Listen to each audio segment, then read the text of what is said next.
warahmatullahi wabarakatuh. Alhamdulillahirabbil alamin wa bihi nasta'in ala umurid dunya waddin. Wassalatu wassalamu ala asyrafil anbiya'i wal mursalin nabiyyina Muhammad wa ala alihi wa sahbihi ajmain wa man ihtada bihuda wattaba atharahu ila yaumiddin, amma ba'd. Kaum muslimin wal muslimat dimanapun berada, yang semoga senantiasa dirahmati oleh Allah Subhanahu wa Ta'ala, dan secara khusus saudara-saudara kami, para ikhwan dan akhwat peserta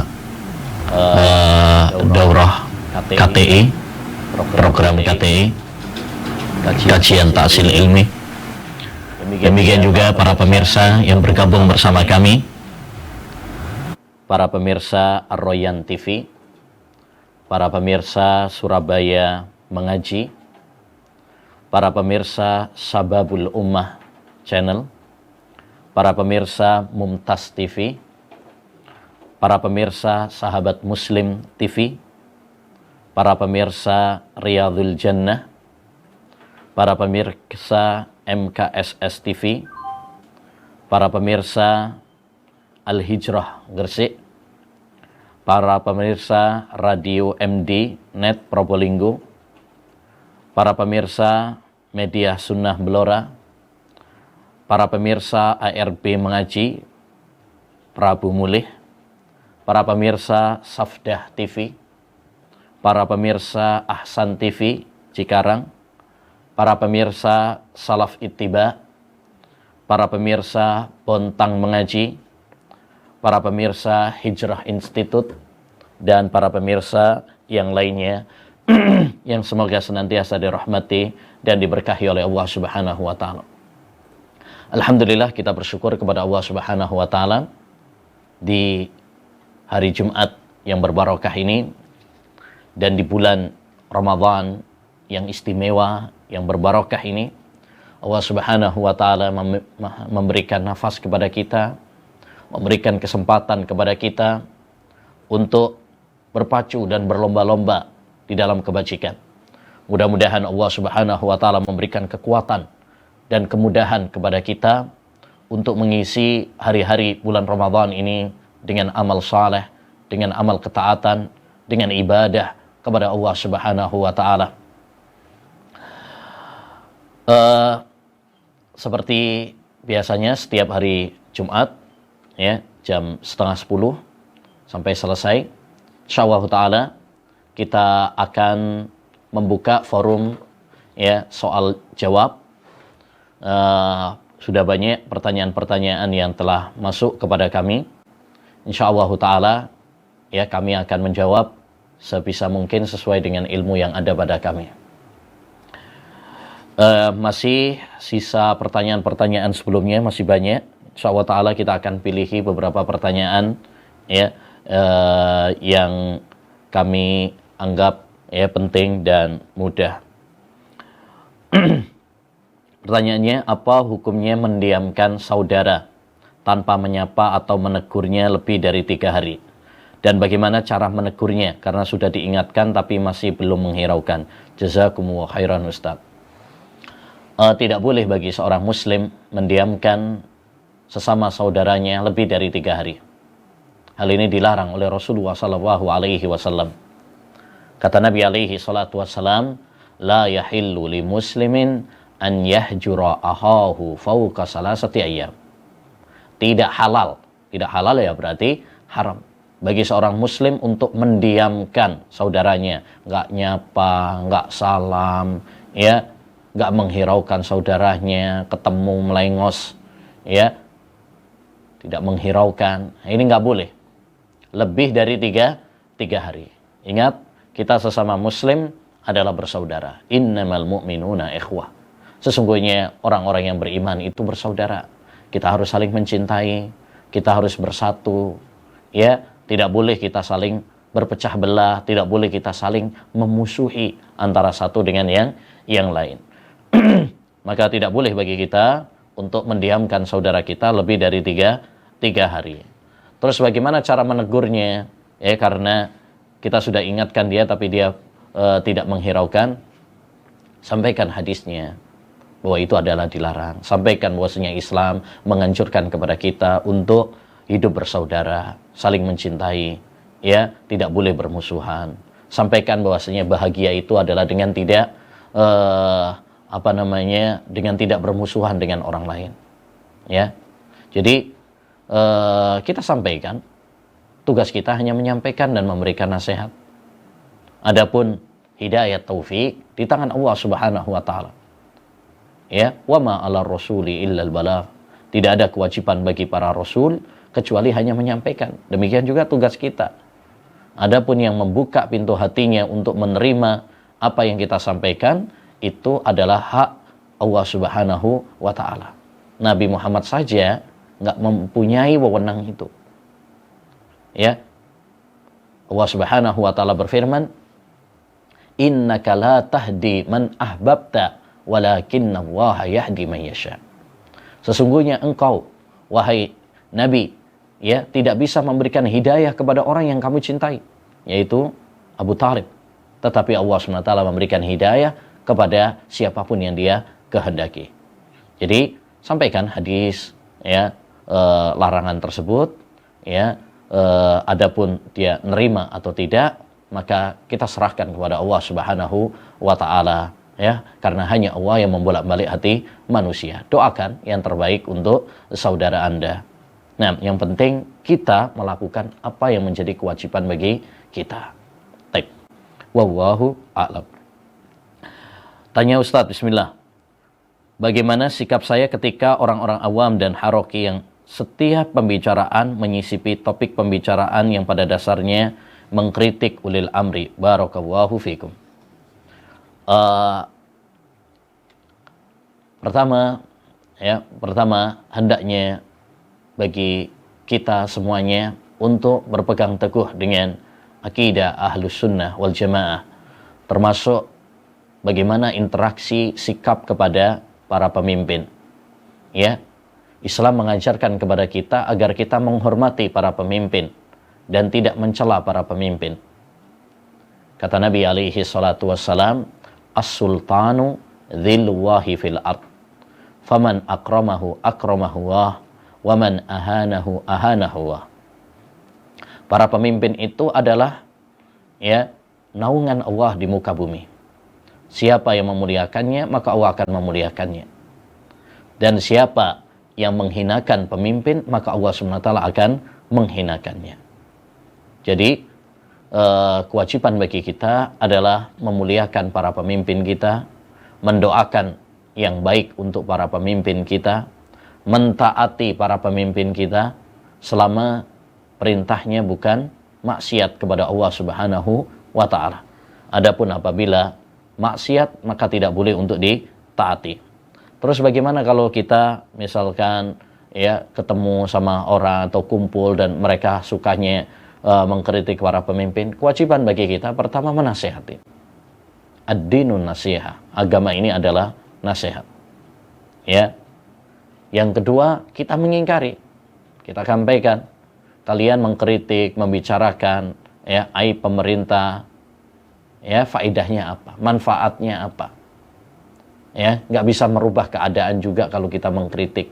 Toh mereka juga nggak dengar kritik kalian, jadi nggak ada faedahnya. Mendingan kita doakan. Ya, dahulu Fudail ibnu Iyad, Imam Ahmad, ya, mengatakan, "Lau kanat li da'watun mustajabah la ja'altuha lis-sultan." Andaikan saya memiliki doa yang mustajab, saya akan peruntukkan untuk para pemimpin. Ya, jadi daripada kita menghina, daripada kita mengkritik pemimpin, nggak ada faedahnya, mending kita doakan. Ya, itu yang bisa kita lakukan. Kalau kita sudah menasehati, sudah mengingatkan, ya, baik di majelis ataupun di grup, ya, atau di media sosial, tapi tidak diindahkan sama mereka, maka hendaknya bagi kita untuk menjauhi mereka. Karena ini syubhat sangat kencang sekali, ya, dalam masalah seperti ini. Nabi Shallallahu Alaihi Wasallam, ya, pernah mengatakan, "Man ro'a minkum munkaran falyughayyirhu biyadihi." Siapa yang melihat kemungkaran, maka hendaknya dia mengingkarinya dengan tangannya kalau mampu. Fa illam yastati' fa bilisanih. Kalau nggak mampu maka dengan lisannya, dengan nasihat. Fa illam yastati' fa biqalbih. Kalau dia nggak mampu juga maka dengan hatinya. Ini minimal nih. Wadzalika adzaful iman. Ini iman yang paling lemah sudah. Ya, harus ada pengingkaran di dalam hati kita. Ya, tidak boleh bagi kita untuk menyetujui perbuatan-perbuatan ya tersebut. Ya, karena kerusakan-kerusakan ya itu disebabkan karena mengingkari para pemimpin di forum umum. Ya, di forum umum. Bukan termasuk manhaj salaf mengingkari para pemimpin di forum umum, baik itu televisi, baik itu media sosial, ya, dan yang lain sebagainya. Ya, hendaknya bagi kita untuk mengikuti ya dan meniti manhaj salaf dalam masalah ini, akidah salaf dalam masalah ini, sehingga kita selamat. Baik. Selanjutnya, bagaimana hukumnya ketika orang tua bekerja di tempat yang haram? Misalnya berjudi, riba, dan menafkahi keluarga dengan uang yang haram tersebut. Sedangkan berlarut-larut dalam perbuatan haram akan menghalangi seseorang dari terkabulnya doa. Ya, ini sering ditanyakan. Seorang ayah misalkan bekerja pekerjaan-pekerjaan yang haram, ya, kemudian sebagai seorang anak atau sebagai seorang istri dinafkahi dengan harta tersebut, bagaimana? Ya, yang pertama, ma'asyiral muslimin wal muslimat rahimani wa rahimakumullah, tugas bagi seorang suami atau seorang kepala rumah tangga adalah menafkahi. Liyunfik dzu sa'atin min sa'atih. Hendaknya mereka memberikan nafkah kepada orang-orang yang di bawah tanggungannya. Dosa kalau kemudian tidak menafkahi.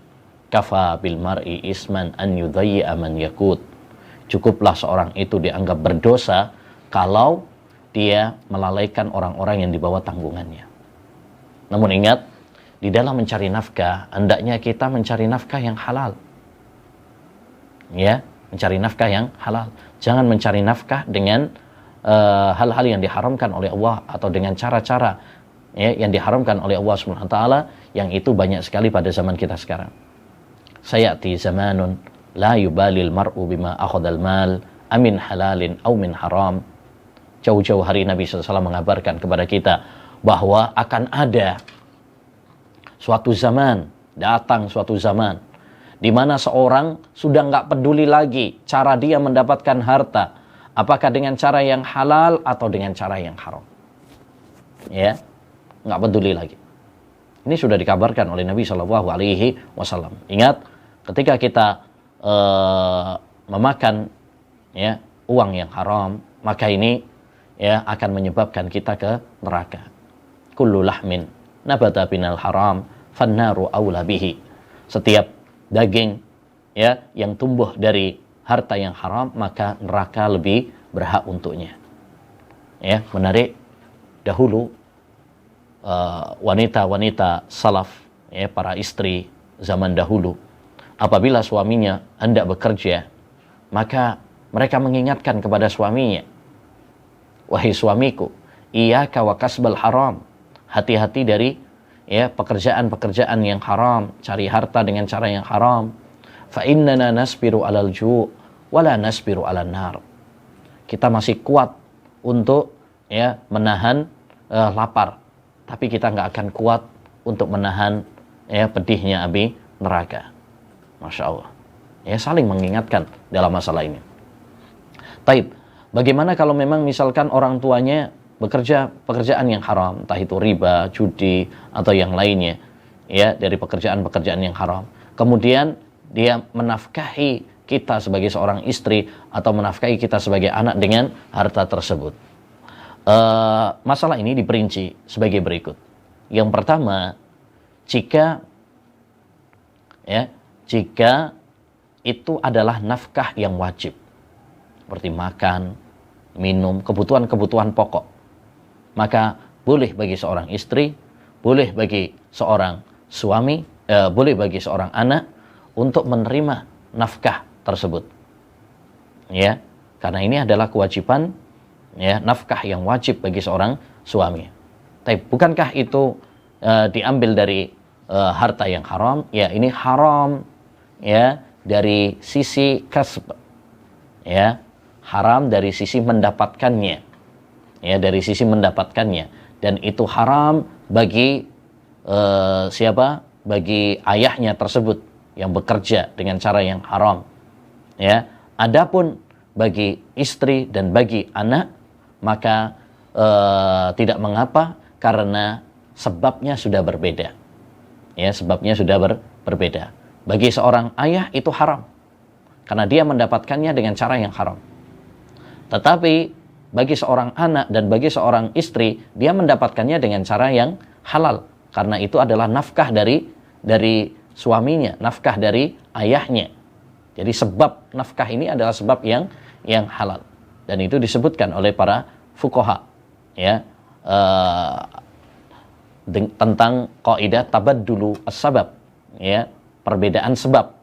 Ya, bagi seorang ayah itu berdosa, nggak boleh, haram, karena sebabnya adalah mendapatkannya dengan cara yang haram.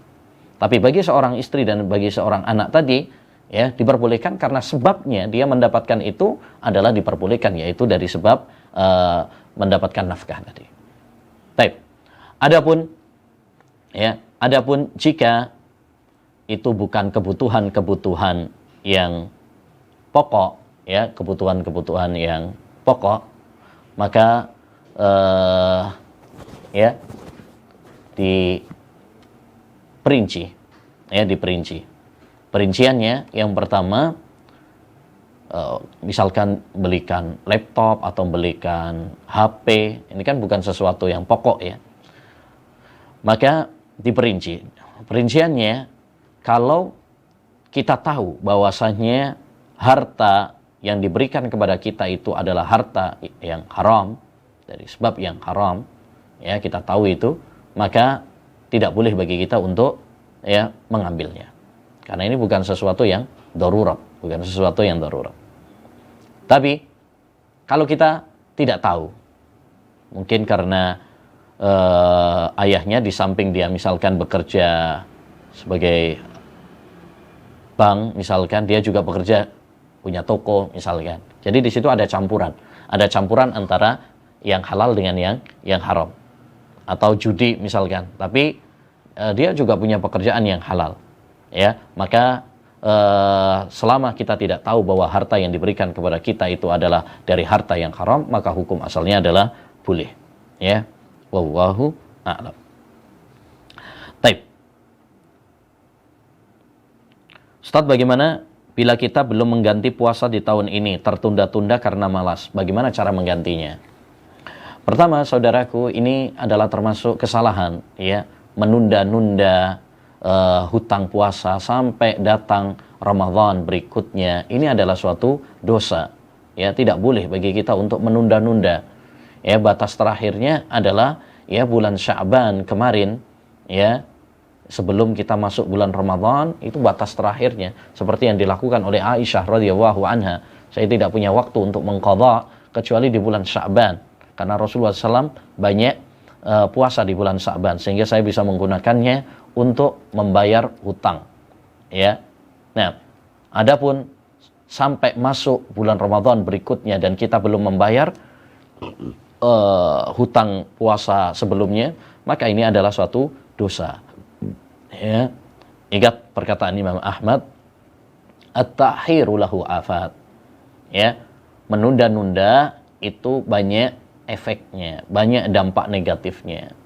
Jadi sekali lagi kami ingatkan, ya, tidak boleh untuk menunda-nunda pembayaran utang puasa ini, karena kita ini hutang kepada Allah Subhanahu wa taala.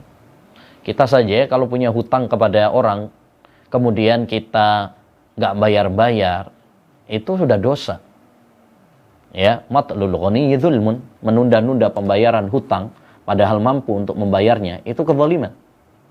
Apalagi kita hutang kepada Allah Subhanahu wa taala, ya. Kita tidak tahu kapan kita akan mati, jadi jangan suka untuk menunda-nunda, ya. Taib. Itu yang pertama. Yang kedua, Kalau memang terjadi, ya sudah terlanjur kita menundanya, maka bagaimana caranya? Caranya adalah tetap mengqadha nanti setelah Ramadan, ya qadhalah hutang puasa yang menjadi tanggungan tadi, ya sejumlah hari yang ditinggalkan setelah Ramadan nanti. Dan sebagian ulama, dan ini diriwayatkan dari beberapa sahabat, bahwa karena kita menundanya lebih dari waktunya, maka hendaknya lebih hati-hati ya untuk menambahinya dengan membayar fidyah. Jadi di samping mengqadha juga membayar fidyah juga. Ya. Untuk kehati-hatian, untuk ihtiyat. Dan ini pendapat yang lebih kuat karena diriwayatkan dari beberapa sahabat sebagai bentuk ihtiyat. Walaupun kalau dia mengqadha saja itu sudah cukup.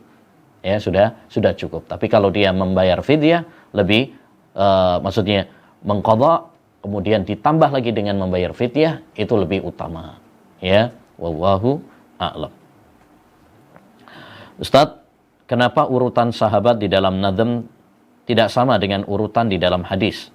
Apakah ada makna tersirat dari Imam Ibnu Abi Dawud? Wallahu a'lam. Ya, yang zahir, yang nampak bahwasanya tidak urut itu karena nadham, ya. Sesuatu yang dijadikan nadham itu ada beberapa hal yang tidak memungkinkan untuk urut, tidak memungkinkan untuk sesuai dengan kaidah-kaidah aslinya. Bahkan dalam bahasa pun seperti itu. Ada sesuatu yang hukum asalnya ditanwin, tidak ditanwin karena syair, karena bait, ya. Nah,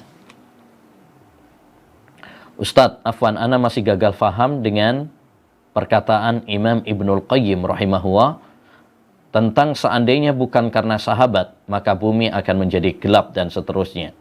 Apakah ini tidak berlebihan Ustadz atau bagaimana penjelasannya? Mohon keterangannya Ustadz, jazakumullah khair. Ya, ini ucapan Imam Ibnul Qayyim tentang memuji para sahabat, ya. Laulahumu kanat dhalaman bi ahliha walakin hum fiha budurun wa anjumu. Ya, seandainya bukan karena para sahabat, ya, maka bumi ini akan gelap. Namun mereka adalah pelita, ya, dan bintang, ya, penerangnya. Perkataan ini pujian kepada para sahabat, dan para sahabat layak untuk dipuji, ya, karena Allah Subhanahu wa taala memuji para sahabat, mengatakan radhiyallahu anhum wa radwan. Allah ridha kepada mereka dan mereka pun ridha kepada, ya, Allah Subhanahu wa taala. Demikian juga Nabi sallallahu alaihi wasallam memuji para sahabat, khairun nasi qarni, sebaik-baik manusia adalah generasiku, dan lain sebagainya. Taib, bagaimana dengan perkataan ini? Seandainya bukan para sahabat, maka bumi ini akan gelap, tetapi mereka lah pelitanya.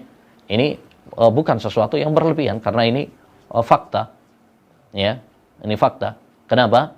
Karena para sahabat adalah para ulama, dan para ulama adalah penerang. Ya, Nabi SAW menggambarkan orang masalul alim, ya, perumpamaan orang yang berilmu, ya, bagi orang yang ahli ibadah itu seperti, ya, keutamaan rembulan, ya, keutamaan rembulan. Jadi para ulama memang digambarkan oleh Nabi SAW seperti rembulan karena mereka menerangi. Jadi makna gelap di sini, yakni gelap dengan kesyirikan, gelap dengan kebid'ahan, gelap dengan kemaksiatan, kekufuran, penyimpangan, ya. Dan mereka adalah penerangnya, yakni menerangi dengan ilmu, ya, cahaya ilmu, dengan cahaya sunnah, ya, dengan cahaya dakwah yang mereka sebarkan, ya. Ini yang dimaksud. Tapi bagaimana dengan ucapan seandainya bukan karena mereka? Seandainya bukan mereka. Perlu diketahui bahwa penggunaan kalimat seandainya itu tidak semuanya terlarang. Ya. Diperinci oleh para ulama. Syekh Muhammad bin Shalih Al-Utsaimin rahimahullah ta'ala dalam kitabnya Al-Qaulul Mufid menjelaskan bahwasanya penggunaan seandainya, kalimat seandainya itu ada 3. Pertama, kalau mujarradul khabar, hanya sekedar berita saja, ya, hanya sekedar berita saja, maka tidak mengapa. Ya, misalkan kalau kamu datang ke rumahku, saya akan menghormatimu, saya akan siapkan ayam, ya, untukmu, misalkan makanan yang lezat untukmu, tidak mengapa. Ya, ini tidak mengapa. Yang kedua, kalau tujuan mengatakan seandainya itu adalah tamanni.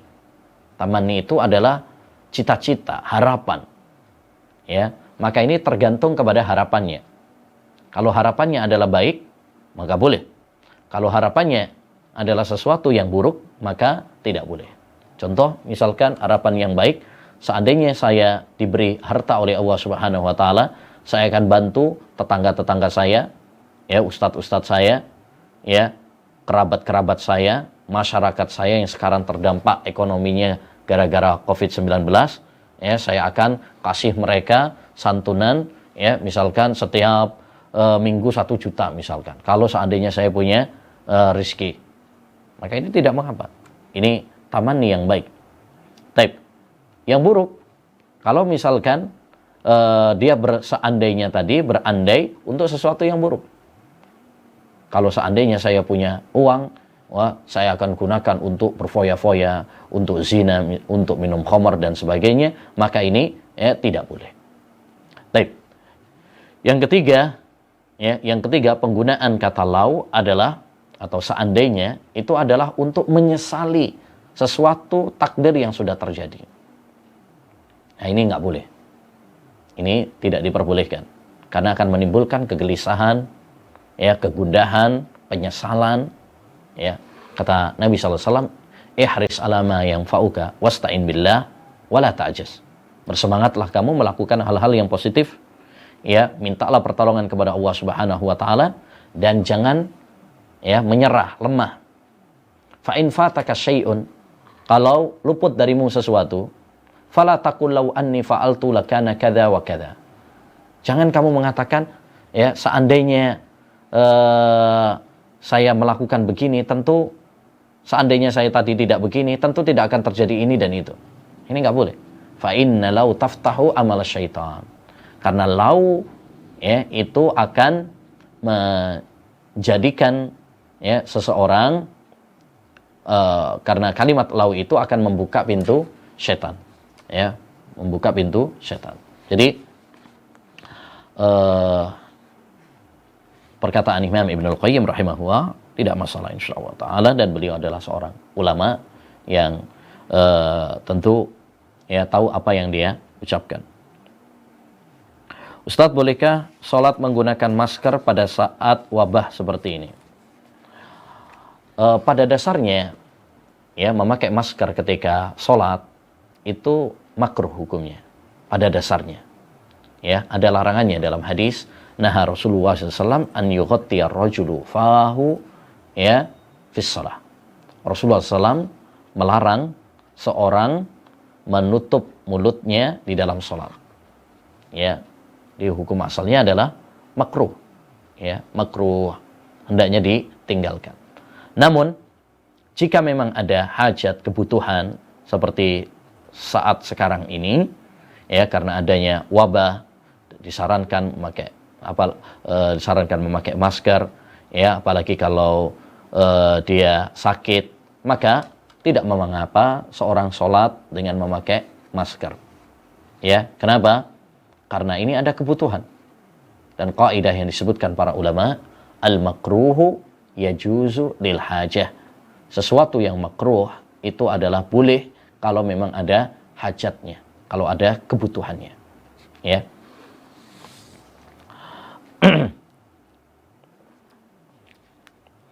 Ustaz, Assalamualaikum warahmatullahi wabarakatuh. Waalaikumsalam warahmatullahi wabarakatuh. Afwan, ana ingin bertanya. Disebutkan bahwa malaikat maut yang oleh orang-orang disebut malaikat Israel ternyata tidak ada dalilnya. Lalu bagaimana Ustadz, saya sebagai guru agama di sebuah SD negeri yang mana kurikulum pelajaran, ya, PAI, ya, pelajaran agama Islam, sudah terpatok memberikan ilmu terkait nama-nama malaikat. Salah satunya adalah malaikat Israel, yaitu malaikat maut. Bagaimana cara Anda untuk menyampaikan kebenaran kepada anak didik yang sesuai dengan dalil yang sahih? Jazakumullah khair.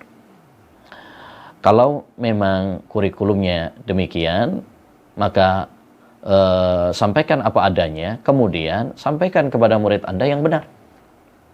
Ini di kurikulum ya tertulis nama malaikat adalah Israel. Tapi ya, sebatas yang kami tahu ya penamaannya dengan malaikat Israel itu tidak ada dalilnya. Ya, wahai murid-muridku, anak-anakku yang tersayang. Ya, yang ada dalilnya dalam Al-Qur'an adalah malaikat maut. Ya sudah, kita sebagai seorang muslim yang mengikuti Quran dan hadis, ya karena nggak ada hadisnya penamaan Israel, maka hendaknya kita menamainya dengan malaikat maut saja. Demikian, itu insya Allah Ta'ala bisa mendidik para murid juga, ya agar mereka berpegang kepada Al-Quran dan hadis, ya mengajari mereka untuk beragama berdasarkan dalil, sehingga kalau tidak ada dalilnya maka mereka akan bertanya, ya maka mereka akan bertanya. Tanamkan kepada murid-murid kita, tanamkan kepada anak-anak kita agar dalam beragama ini beragama berdasarkan dalil, beragama berdasarkan ilmu, ya sehingga kita memiliki kekuatan hujjah di hadapan Allah Subhanahu wa Ta'ala. Ya. Nah. Assalamualaikum warahmatullahi wabarakatuh. Waalaikumsalam warahmatullahi wabarakatuh. Afwan Ustadz, yang antum jelaskan pada audio materi hari ini bahwa kata khalidan fiha, jika tidak ada abadah maka sewaktu-waktu akan dikeluarkan dari api neraka. Dan kata abadan biasanya disebutkan hanya orang-orang kafir. Bagaimana dengan ayat yang terdapat dalam surat Al-Bayyinah ayat 6? Dan di sana tidak ada kata abadah. Apakah sama dengan ayat yang terdapat pada surat An-Nisa? Ya, surat Al-Bayyinah ini tentang orang-orang kafir. Ya, dan orang-orang kafir tentu mereka kekal selama-lamanya di neraka. Jadi kalau di sebagian ayat ya tidak ada kata abadan, maka di dalam ayat-ayat yang lain ya terdapat kalimat abadan. Ya, sehingga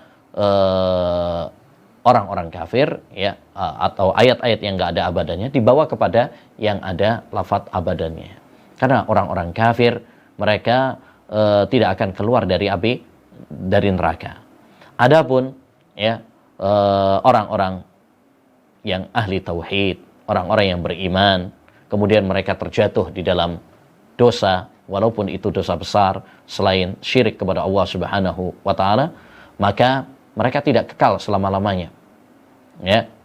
Bisa jadi Allah SWT mengampuninya, bisa jadi Allah SWT mengadabnya terlebih dahulu kemudian mengeluarkannya. Dalil-dalil tentang masalah ini banyak sekali. Ya, di antaranya Allah SWT berfirman, "Inna Allaha la yaghfiru ayyushraka bihi wa yaghfiru ma duna dzalika liman yasha." Allah tidak mengampuni dosa syirik dan mengampuni dosa selain syirik.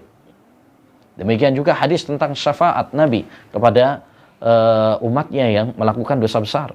Syafaati li ahlil kaba'iri min ummati. Ya, hadis-hadisnya mutawatir dari Nabi sallallahu alaihi wasallam. Jadi ini faedah dari Syekhul Islam Taimiyah rahimahullah. Kalau suatu ayat dalam Al-Qur'an ya, apabila itu untuk orang-orang muslim ya, walaupun dia melakukan dosa besar seperti surat An-Nisa ayat 93 itu kan tentang pembunuhan. Ya, pembunuhan, dosa besar. Kalau yang melakukannya adalah orang kafir jelas. Ya, membunuh nggak membunuh masuk neraka selama-lamanya. Tapi kalau yang melakukan pembunuhan tersebut adalah orang muslim, orang yang ahli tauhid, ya, di sana ada penghalang yang menghalangi dia kekal di neraka. Yaitu apa? Tauhid, imannya. Sehingga kata Syekhul Islam, kalau kita dapati ayat-ayat tentang ancaman-ancaman ya, kepada orang-orang kafir kepada orang-orang muslim yang melakukan dosa, itu tidak ada lafadz abadannya. Lafadz abadan hanya diberikan kepada orang-orang kafir. Ya. Nah, itu maksud dari perkataan Syekhul Islam Ibnu Taimiyah rahimahullahu taala. Ya, bukan berarti kemudian kalau orang kafir nggak ada abadannya berarti mereka bisa keluar, tidak demikian. Ya, kalau orang kafir jelas. Ya, pembicaraannya adalah pada yang muslim, tapi dia melakukan dosa besar.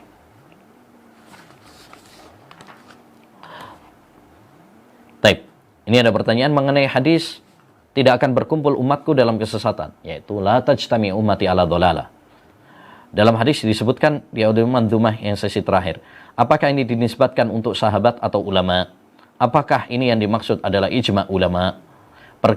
Pengertian berkumpul ini apakah berbilang jumlah tertentu, atau kalau ditujukan ulama, seperti apa ulama yang dimaksud? Karena orang Haroki tidak menerima ulama sunnah. Nah, la tajtami ummati ala dhalalah, yang tidak berkumpul, tidak bersepakat umatku ini di atas kesesatan, ya, ini yang disebut dengan ijma, ya, kesepakatan para ulama, ya, kesepakatan para ulama. Kalau kita mempelajari kitab usul fikih, ya, ada pembahasan tentang al-ijma. Sandaran hukum itu Al-Quran, hadis, kemudian ijma. Kesepakatan para ulama berdasarkan Al-Quran dan hadis, ya. Kemudian yang keempat adalah al-qiyas. Nah, para ulama mendefinisikan tentang ijma adalah kesepakatan ulama Islam terhadap suatu hukum. Ya.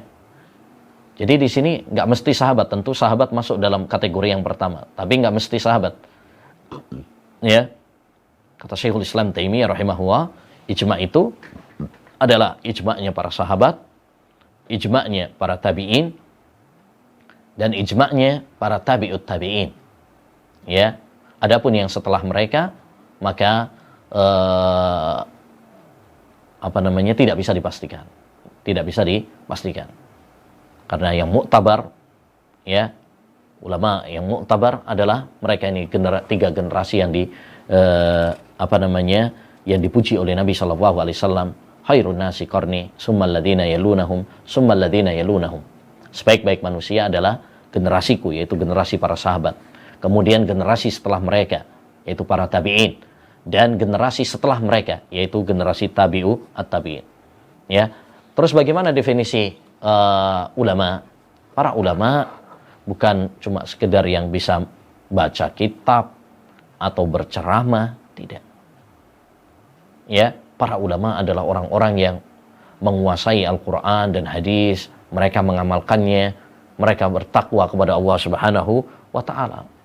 Ya, nah, makanya, ya, para ulama pun telah bersepakat bahwasanya ahlul bid'ah tidak disebut ulama, ahli taklid tidak disebut ulama. Seandainya ahlul bid'ah bersepakat terhadap suatu hukum, ya, tidak disebut ijma. Seandainya orang jahil bersepakat terhadap suatu hukum, tidak disebut sebagai ijma. Ya, karena ulama itu adalah ulama-ulama yang mengilmui Al-Quran dan Sunnah, bukan ilmu dunia, bukan hanya taklid, bukan hanya filsafat. Ahlul bid'ah tidak. Mereka adalah ulama-ulama Sunnah, ulama-ulama yang berpegang dengan Al-Quran dan Sunnah Nabi Sallallahu Alaihi Wasallam. Ya, jadi definisi ulama, ya, seperti itu, yaitu orang-orang yang mengilmui tentang Al-Quran dan Sunnah, yang takut kepada Allah Subhanahu wa Ta'ala. Innama yakhshallaha min ibadihil ulama. Sesungguhnya yang takut kepada Allah Subhanahu wa Ta'ala adalah para ulama. Ya, adapun cuma sekedar pintar berbicara atau nulis, ya, padahal tidak berpegang teguh dengan Al-Quran dan Sunnah, apa yang dia sampaikan banyak bertentangan dengan Quran dan hadis, apa yang dia tulis banyak bertentangan dengan Al-Quran dan hadis, maka ini sama sekali bukan bagian dari ulama. Baik. Ustaz, yang ditimbang pada hari kiamat nanti adalah 1, amalan, 2, kartu amal la ilaha illallah, dan yang ketiga adalah orangnya. Apa bisa dijelaskan lebih detail? Nomor 3. Syukran jazakallahu khair.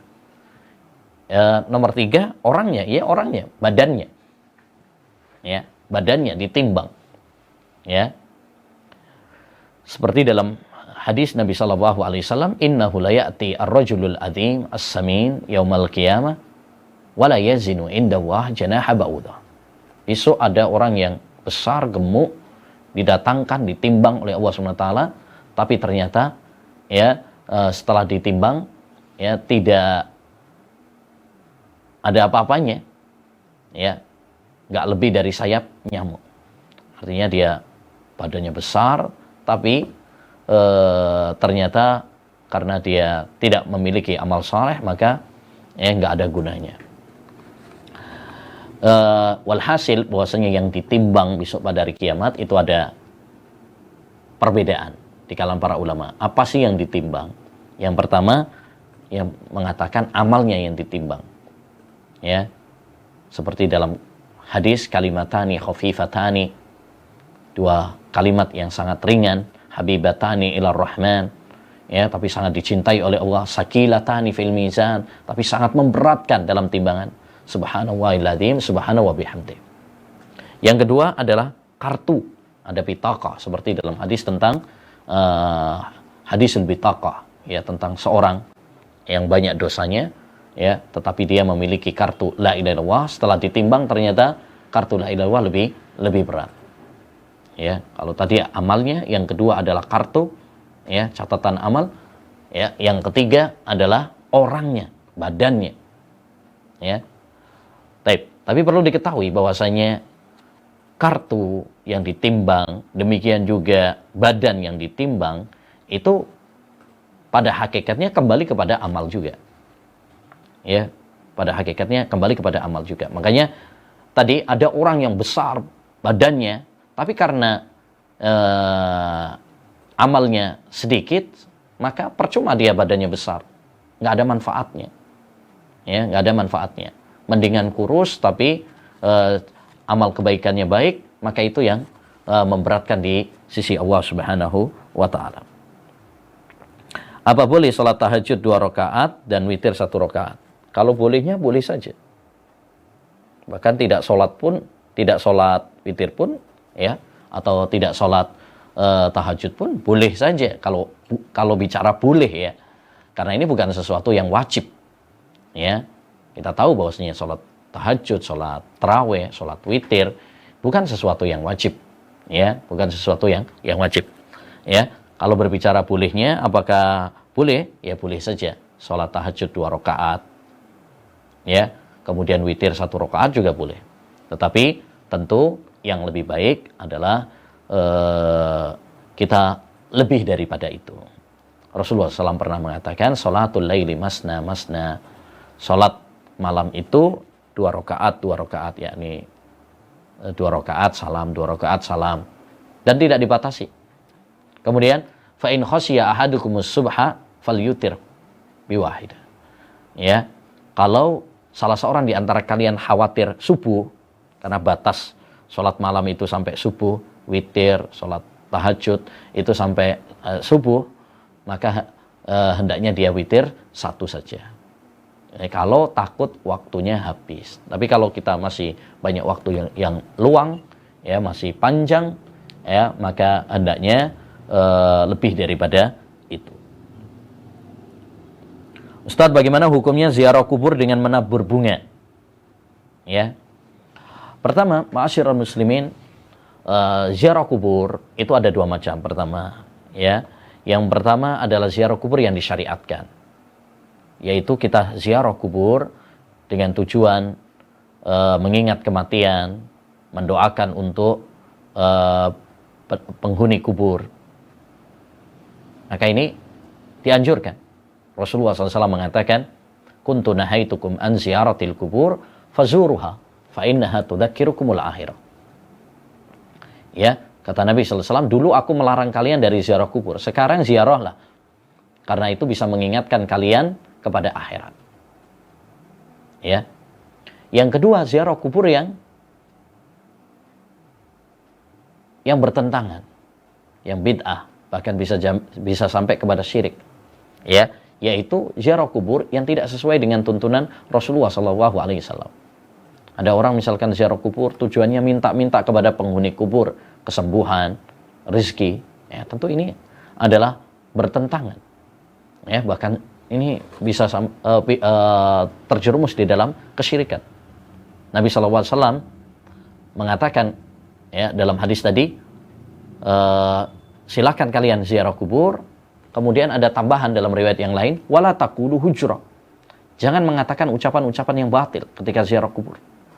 Termasuk ucapan yang batil adalah minta-minta kepada penghuni kubur tentang rizki, anak, jabatan, dan lain sebagainya.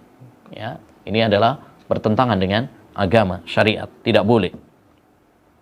Ya, taib.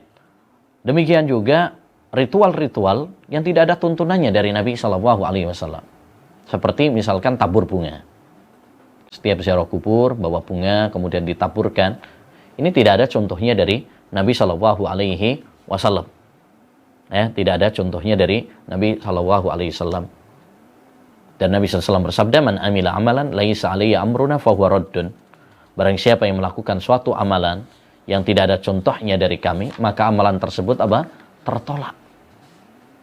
Ya, bahkan ma'asyiral muslimin, kebiasaan tabur bunga, kalau kita cermati itu kebiasaannya orang-orang kafir. Lihat orang-orang kafir kalau mereka ziarah kubur bawa bunga. Ya, bawa bunga. Taib. Kalau ada yang mengatakan, bukankah dulu Nabi SAW pernah menancapkan pohon daun kurma ke dua kuburan, yang dikatakan oleh Nabi SAW bahwasanya penghuni dua kubur tersebut sedang disiksa.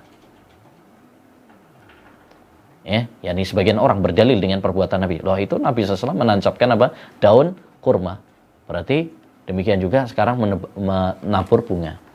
Kita jawab bahwasanya itu bukan suatu dalil. Tetapi apa yang dilakukan oleh Nabi itu khusus untuk Nabi.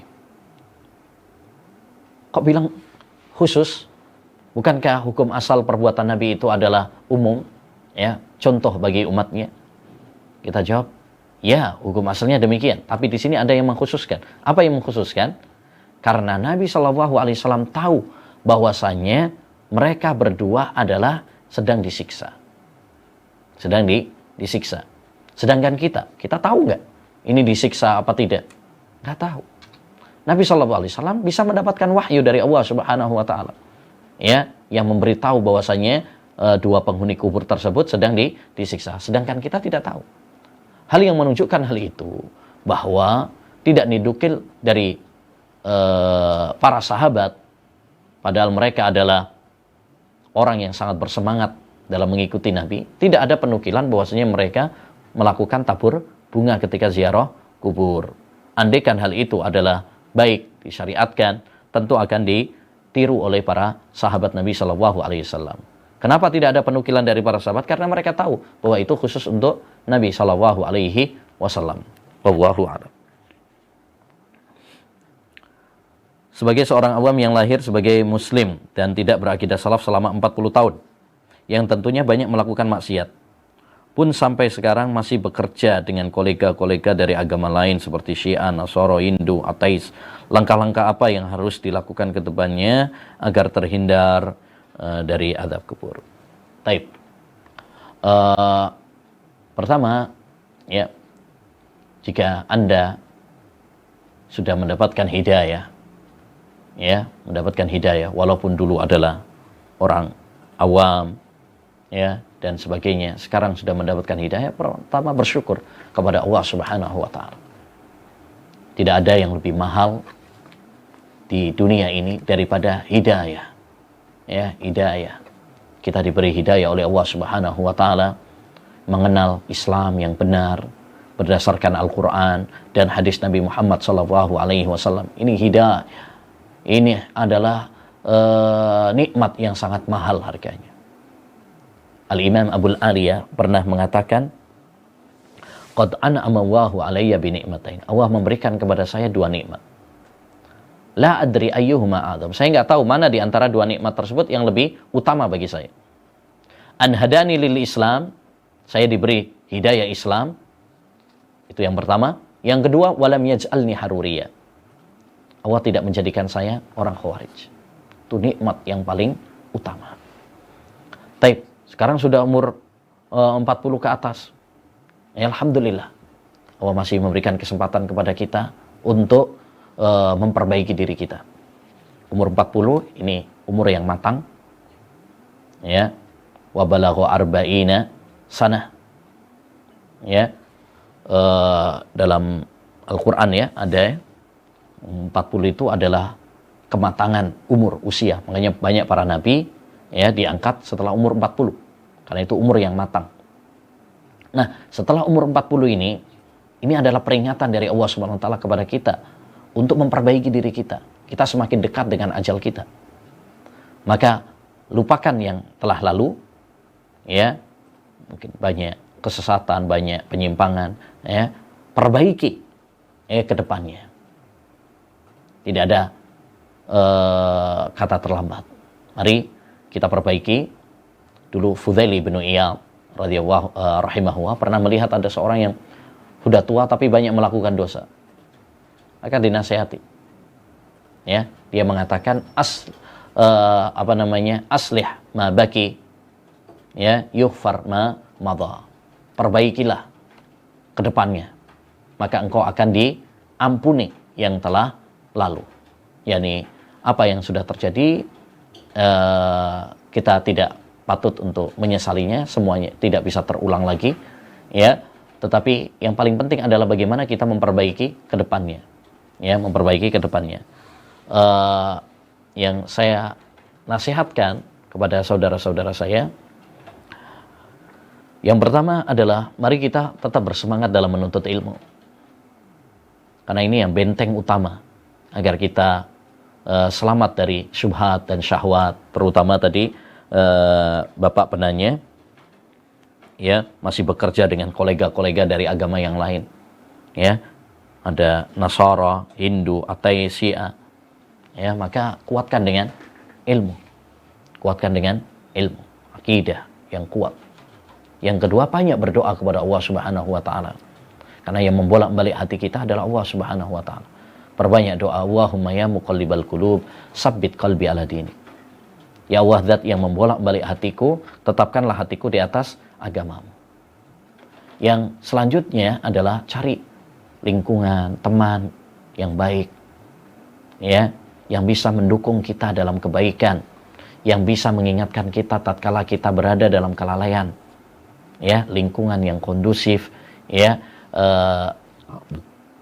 teman-teman yang saleh.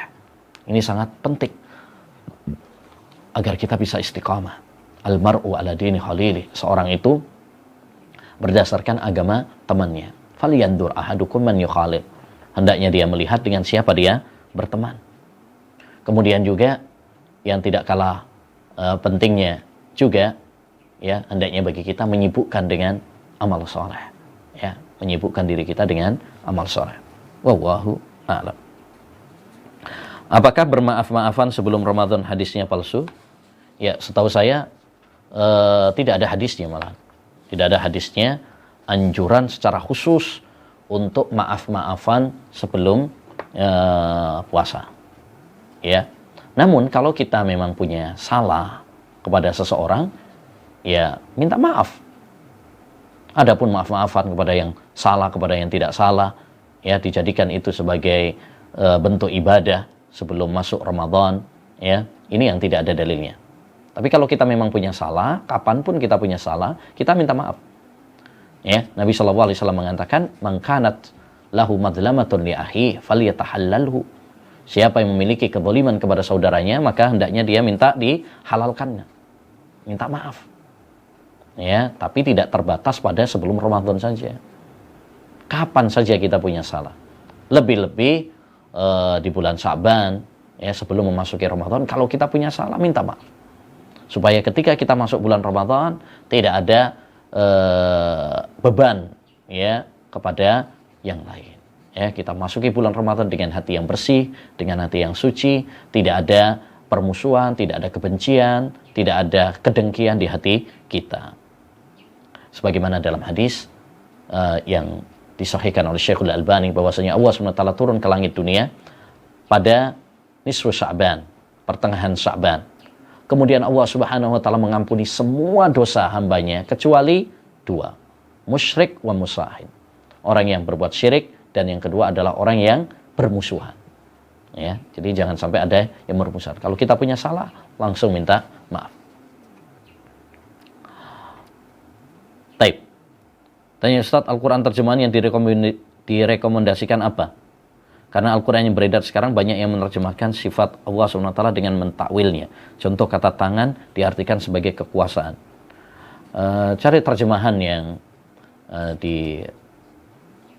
diterbitkan oleh Saudi Arabia, bekerja sama dengan Indonesia juga. Ya, itu saya lihat tidak ada takwilnya. Taib. Apa Ustadz hukum kunut nazilah saat wabah? Setiap rakaat terakhir salat fardu. Nah, tentang kunut nazilah saat wabah ini ada perselisihan di kalangan para ulama. Jumhur ulama mengatakan disyariatkan, disunnahkan untuk melakukan kunut nazilah karena wabah. Ya. Dan ini madhab Syafi'iyah, madhab Malikiyah, madhab Hanafiyah, jumhur ulama, mayoritas ulama. Dan ini yang dikuatkan oleh MUI, Majelis Ulama Indonesia. Mereka menyarankan untuk melakukan kunut nazilah saat wabah COVID-19 ini. Taib. Yang kedua, pendapat yang kedua adalah tidak disyariatkan melakukan kunut nazilah saat wabah. Ya. Kenapa? Karena telah terjadi taun dan wabah-wabah di zaman Nabi dan di zaman para sahabat Nabi Shallallahu Alaihi Wasallam, tapi mereka tidak melakukan kunut nazilah. Ya, telah terjadi taun, amawas, di mana beberapa para sahabat meninggal dunia, Abu Ubaidah bin Al-Jarrah, Mu'ad bin Jabal dan lain sebagainya, tapi mereka tidak melakukan kunut nazilah. Dan ini insyaallah taala pendapat Hanabilah dan dikuatkan oleh Syekh Ibnu Utsaimin rahimahullah taala, dan secara dalil ini yang lebih kuat. Ya, sekalipun demikian, seandainya ada orang yang kunut nazilah, maka tidak boleh kita ingkari, karena ini masalah fikih yang hendaknya bagi kita untuk berlapang dada. Ya, masalah ijtihadiyah, ya, khilafiyah, mu'tabarah, hendaknya bagi kita untuk berlapang dada, dewasa menyikapi dalam masalah seperti ini. Dan tatkala kita menguatkan untuk tidak melakukan kunut nazilah karena wabah, bukan berarti kemudian kita tidak mendoakan, tetap kita doa. Ya, kita doa dalam sujud kita doa ya pada sepertiga malam terakhir antara adzan dan qomat dan lain sebagainya. Ya, tapi tidak melakukannya pada rakaat terakhir, ya, karena kunut nazilah itu berarti doa khusus, ya. Kalau doa itu umum, Mas, ya.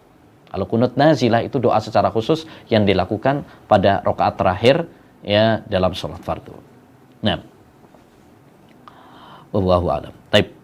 Selanjutnya, bismillah, Ustaz, dalam Manzumah Al-Ha'iyah bait yang ke-33 di PDF tertulis idza ma taqatta. Yang betul ada ma atau tidak, karena saya mendengar Ustaz membacanya tanpa ma, dan juga yang diterjemahkan apabila engkau meyakini. Syukran, jazakumullah khair. Yang benar ada ma-nya. Ya, coba didengarkan lagi. Yang benar ada ma-nya. Hanya dalam terjemahannya ma itu tidak diterjemahkan di situ. Kenapa? Karena ma setelah ida itu zaidah, tambahan. Ya, jadi seperti tidak ada ma-nya. Ya. Ya talibal ilmi khudh faidah ma ba'da ida zaidah. Wahai penuntut ilmu, ya, ambillah faidah. Jika ma jatuh setelah ida, maka itu sifatnya tambahan. Jadi tidak diterjemahkan. Ya, tidak diterjemahkan. Taib. Setahu saya ada ma-nya, ya. Seingat saya ada ma dalam kitab, ya, kitab-kitabnya. Syarahnya juga demikian, ada ma. Idza ma taqatta, tapi ma di situ adalah zaidah sehingga tidak diterjemahkan. Ustadz, bagaimana kita menghukumi Khawarij? Masih Islam atau keluar dari Islam? Soalnya mereka menghalalkan darah kaum muslimin dan memberontak kepada pemerintah. Padahal terbunuhnya nyawa seorang muslim lebih berat dari hancurnya bumi ini. Mohon penjelasannya, barakallahu fiikum Ustaz. Baik. Khawarij, ada perselisihan dengan para ulama, tapi jumhur ulama mengatakan bahwasanya Khawarij tidak kafir. Bahkan Ali bin Abi Thalib, ya, Ali bin Abi Thalib yang dibunuh oleh orang Khawarij, diberontak oleh orang-orang Khawarij, dia pun tidak mengkafirkan kaum Khawarij. Karena masalah mengkafirkan itu adalah hak Allah Subhanahu wa taala. Mereka mengkafirkan kita tanpa hujah bukan berarti kemudian kita membalas dengan hawa nafsu kita. Karena pengkafiran itu tidak boleh sembarangan. Tidak boleh sembarangan. Ya, tuh mereka mengkafirkan kita, oh kita balas mengkafirkan mereka. Enggak begitu. Ya, tidak boleh kita mengkafirkan kecuali yang dikafirkan oleh Allah dan Rasulnya. Ya, tidak boleh kita gegabah dalam mengkafirkan. Nabi SAW mengatakan, "Man qala li akhihi ya kafir wa laysa fi ba'a ilaih." Barang siapa yang mengatakan kepada saudaranya, wahai kafir, padahal dia tidak kafir, maka akan kembali kepada dirinya. Ya, maka akan kembali kepada dirinya. Jadi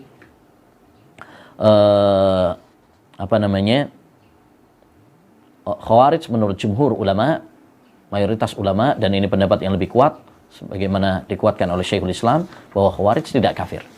Ya, walaupun mereka mengkafirkan kita, bukan berarti kemudian kita membalas dengan mengkafirkan mereka. Wallahu a'lam. Taib. Ustadz, bolehkah sholat tarawih berjamaah di rumah tanpa imam?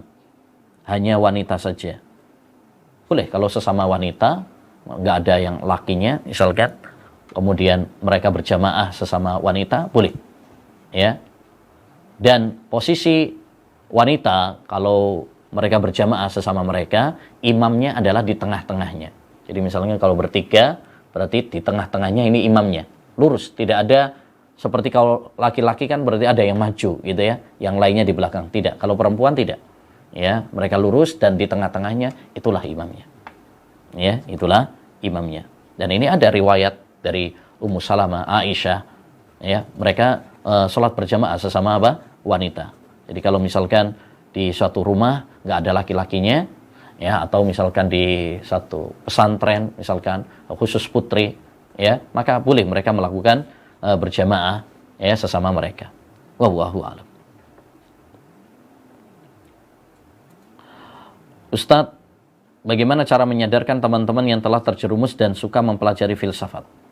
Filsafat tidak ada faedahnya, ya, hanya menjerumuskan kita kepada kerusakan, penyimpangan, dan kebingungan.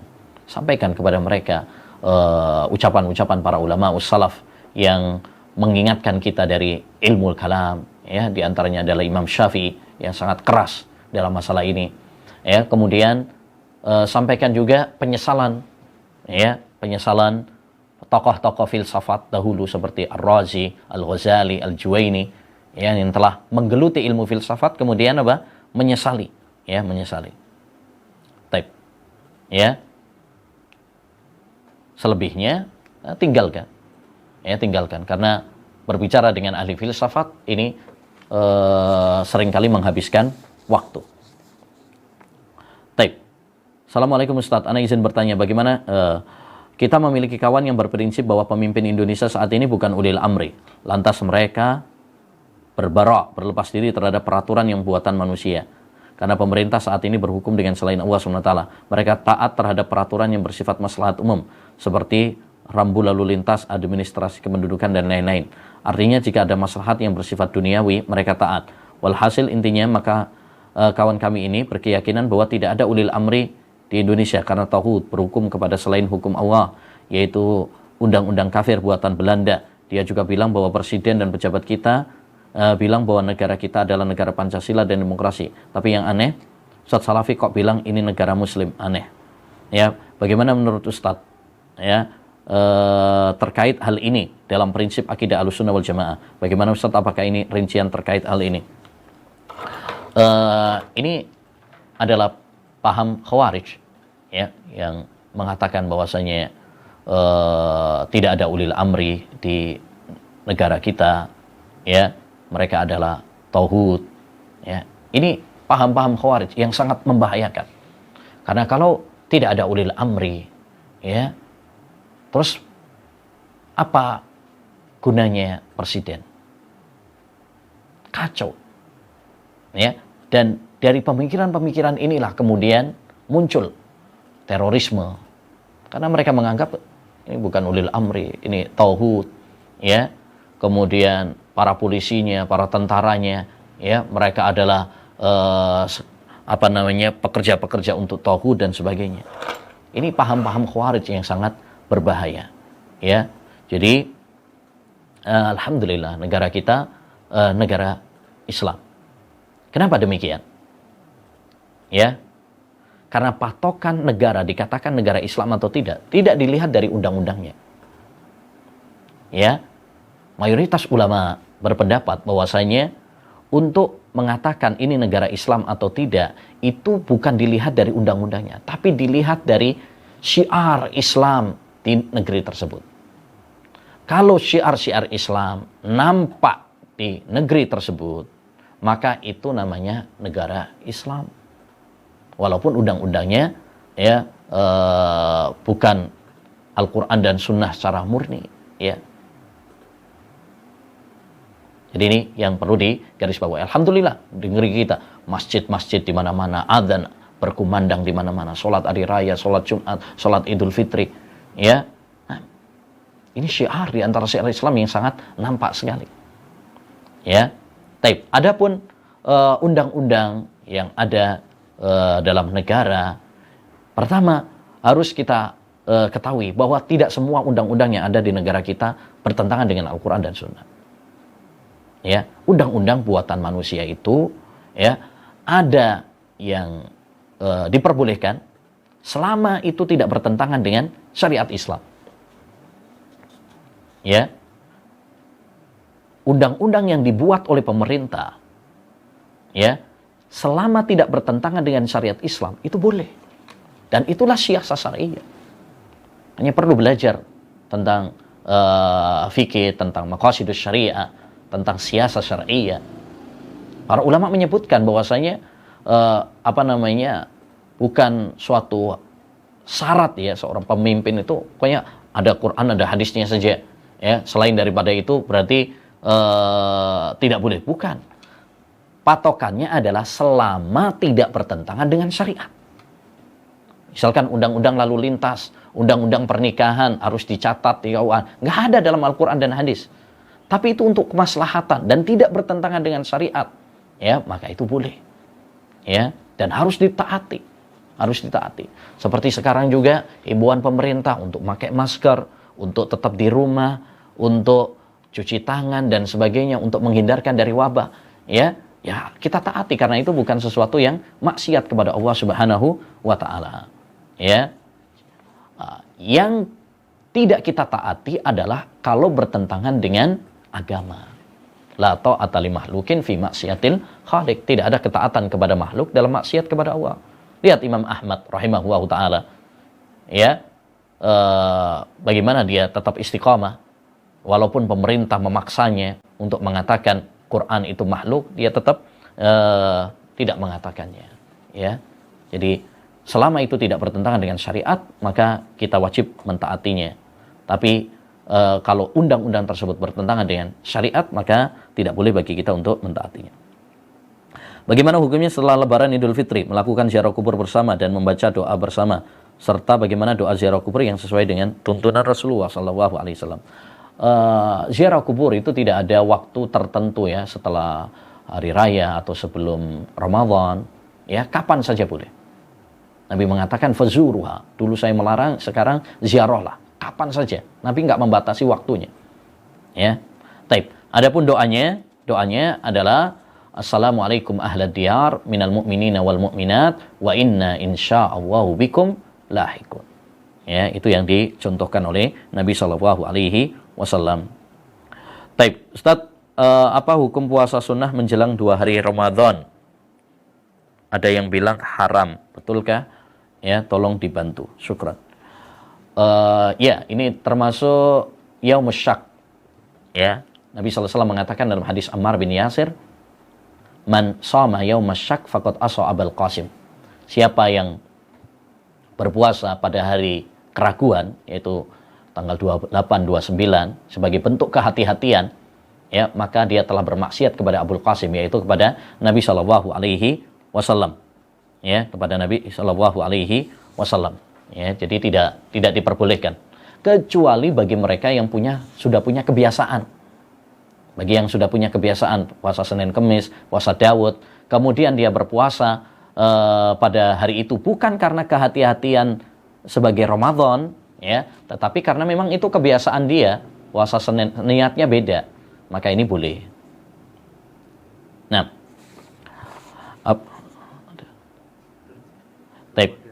ada juga ini pertanyaan, apa hukumnya jual beli jangkrik? Jangkrik termasuk hasyarat, ya, hasyarat, dan hasyarat itu apa ya, binatang-binatang yang ya rayap itu ya, dan itu kategorinya dilarang untuk dimakan dan dilarang untuk diperjualbelikan. Karena kalau nggak boleh dimakan, berarti nggak boleh juga diperjualbelikan. Innallaha idza harrama syai'an harrama thamana. Allah Subhanahu wa taala apabila mengharamkan sesuatu, maka mengharamkan juga jual belinya. Babi misalkan diharamkan, maka diharamkan juga untuk jual belinya. Jadi nggak boleh. Demikian juga jangkrik. Ini disebutkan para ulama tidak boleh untuk dimakan, berarti tidak boleh juga untuk diperjualbelikan. Satu, karena tadi dilarang dimakan. Yang kedua, karena tidak ada faedahnya. Begitu kata para ulama. Taib. Bagaimana hukumnya petugas keamanan, polisi, dan lain-lain yang turut membantu dalam acara Natal di luar itu? Apakah ini termasuk ta'awun yang dilarang? Kalau polisi memang tugasnya adalah menjaga keamanan, ya, menjaga keamanan, bukan hanya Natal saja, ya, Idul Fitri, ya, masjid, gereja, semuanya. Karena itu tugas polisi, ya, maka tidak mengapa kalau itu adalah polisi. Tapi yang bukan polisi, ya, maka tidak diperkenankan, karena itu ada unsur ta'awun, ya, ada unsur untuk ta'awun, ya. Allah Subhanahu wa taala berfirman, wa ta'awanu 'alal birri wat taqwa wa la ta'awanu 'alal itsmi wal udwan. Tolong menolonglah dalam kebaikan, dalam ketakwaan. Jangan tolong menolong di dalam, ya, dosa. Ini termasuk tolong menolong dalam dosa. Ya, adapun bagi para aparat yang memang tugas mereka adalah menjaga keamanan, ya, maka tidak mengapa. Ya, tidak mengapa. Taib. Apa hukumnya kita mengambil untung 2 kali lipat? Boleh, ya. Dalam Islam tidak ada batasan, ya, persentase keuntungan itu harus sekian dan sekian, tidak ada.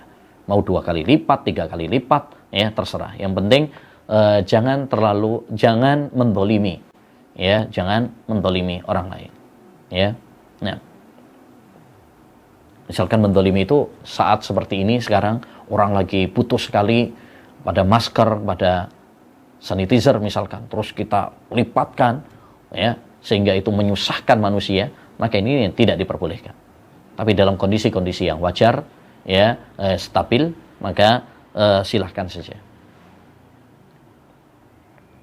Apa hukumnya vaksin dan rapid test ketika berpuasa? Ya, boleh, tidak membatalkan puasa, ya, karena itu bukan termasuk makan dan minum, ya, bukan termasuk makan dan minum, atau yang sejajar hukumnya dengan makan dan minum, ya, seperti yang dikatakan para ulama tentang misalkan tes darah, ya, demikian juga tes tetesan mata, telinga, ya, itu tidak membatalkan. Siapa yang mengatakan batal, maka hendaknya mendatangkan dalilnya. Karena hukum asalnya dalam masalah-masalah seperti ini, hukum asalnya adalah tidak membatalkan puasa. Siapa yang mengatakan membatalkan puasa, maka harus mendatangkan dalilnya.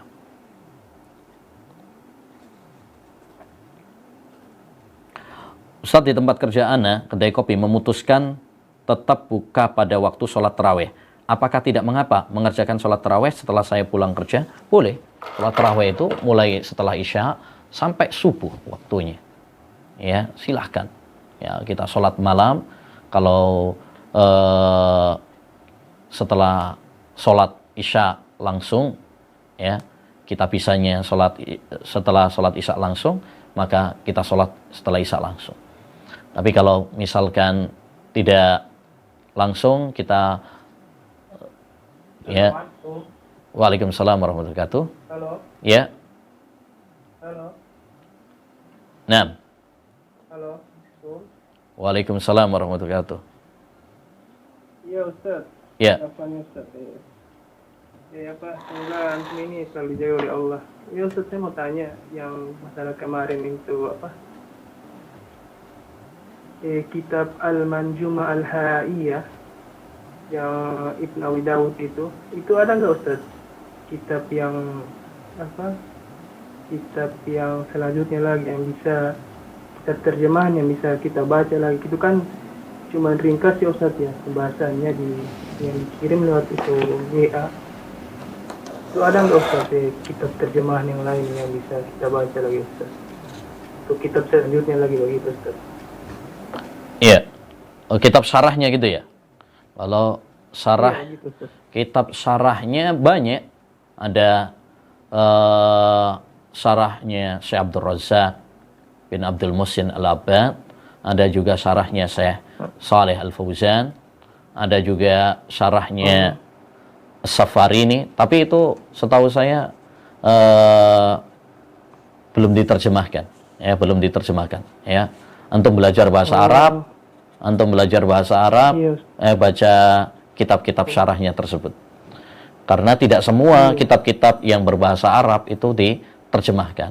Ya, kalau coba tanya sama teman-teman apakah sudah diterjemahkan atau belum. Setahu saya belum.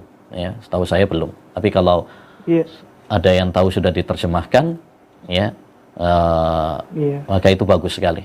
Ya, buku syarahnya Syekh Shalih Fauzan atau Syekh Abdul Razak terhadap kitab Al-Manzumah Al-Haiyah. Oh iya Ustaz, gitu ya Ustaz ya. Nanti kalau saya tanyakan ke teman-temannya Ustaz ya. Nah. Iya Ustaz, terima kasih banyak ini Ustaz atas jawabannya Ustaz. Iya. Jazakallahu khairan. Iya. Iya, Assalamualaikum. Waalaikumsalam warahmatullahi wabarakatuh. Ada lagi?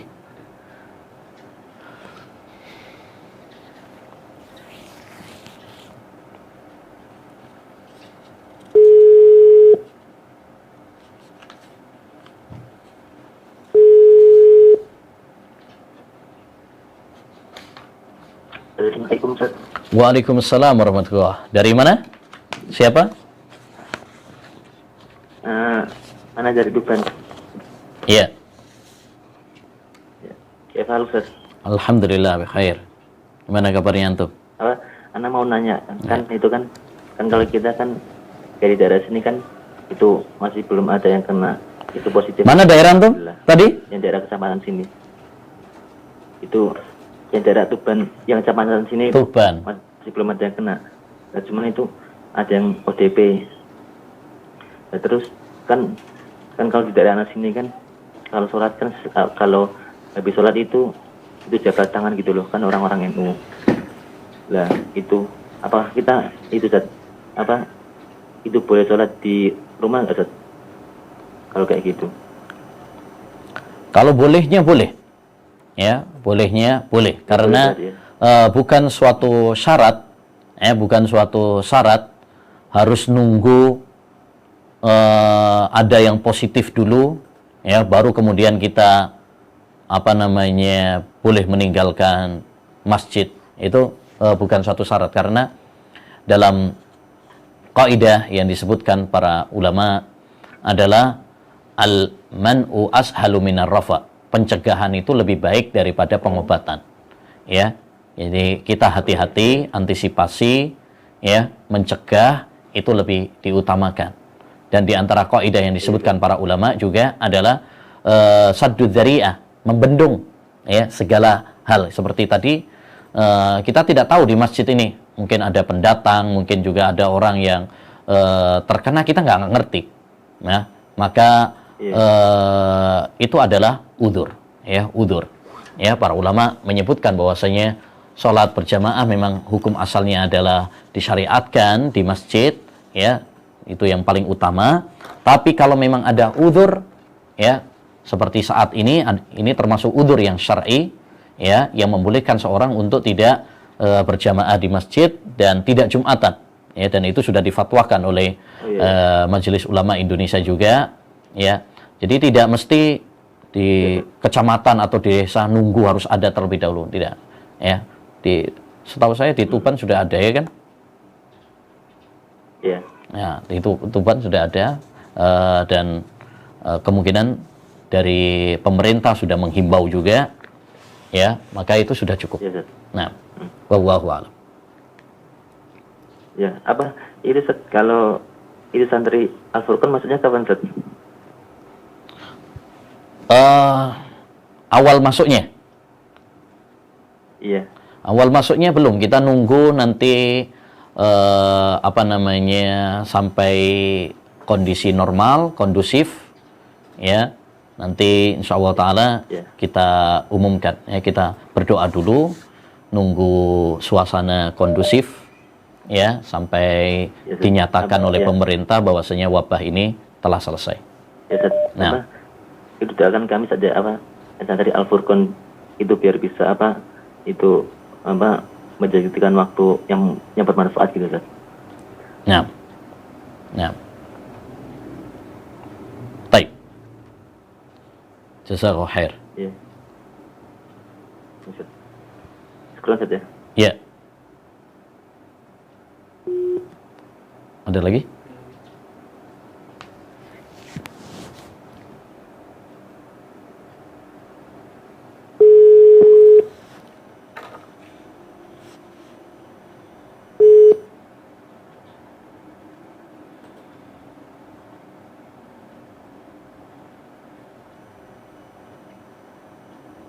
Mana?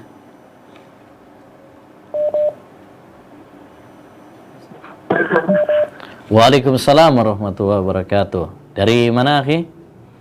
Siapa? Sorry, Ustaz, dari Semarang, Ustaz. Iya, dari Semarang. Gimana kabarnya?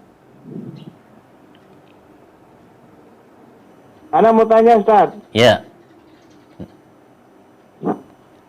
Apakah setiap aktivitas amalan itu harus membaca bismillah? Gimana? Diulangi? Seperti apakah setiap aktivitas kita harus baca bismillah? Seperti misalnya, Ustaz, mau ngambil sesuatu atau mau membuka HP dan lain sebagainya. Syukran, Ustaz. Jazakallahu khair. Ya. Apakah setiap aktivitas harus dimulai dengan bismillah? Ya, kalau yang ada dalilnya harus memulainya dengan bismillah, maka harus. Ya, seperti makan. Ya, seperti makan. Maka itu ada dalilnya. Ya gulam samillah. Wahai anak kecil, kalau kamu makan bacalah bismillah. Ya, tapi ada juga yang ada dalilnya tapi tidak sampai wajib.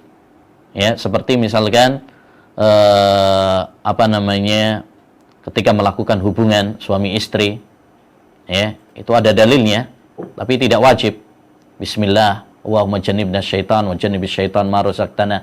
Demikian juga ketika masuk toilet, itu juga dianjurkan untuk memulai dengan bismillah terlebih dahulu. Taib. Yang selanjutnya adalah kalau yang tidak ada dalilnya, ya, tidak ada dalilnya, maka boleh bagi kita untuk memulainya dengan bismillah, tapi itu bukan sesuatu yang wajib atau sunnah, tapi boleh saja untuk mengingatkan kita kepada Allah Subhanahu wa Ta'ala. Misalkan ketika kita tadi mau ngambil sesuatu atau mau membuka, maka boleh, ya, karena bismillah itu salah satu bentuk kita untuk mengingat Allah Subhanahu wa Ta'ala, ya. Tapi bukan sesuatu yang dianjurkan, bukan juga sesuatu yang wajib atau sunnah, tapi boleh saja. ya, karena itu termasuk zikir kepada Allah Subhanahu wa taala. Nah,